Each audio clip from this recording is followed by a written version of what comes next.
Xo'p, hoji oshi unda gunohmi? Birodar, gunoh. Keling, men sizga isbotlab beraman. Yetimlar bor, och. Sizni dasturxoningizda hamma boylar. Birodar, siz biling, sizni marosimingizga kelgan odamlarning yarmidan ko'pini siz chaqirgan dasturxondan o'zining uyining dasturxoni ziyoda. Undan zo'rki kam emas.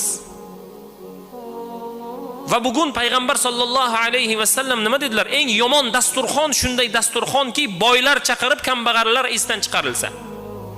Bizni bugun ehsonlarimizda hamma to'qlar, bitta yarimta topilmasa, yo'q.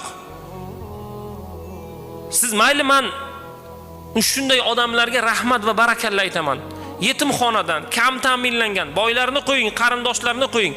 Aynan kambag'al bechoralarni chaqirib o'shalarga ziyofat bering, mashalloh, qo'lingizdan kelsa.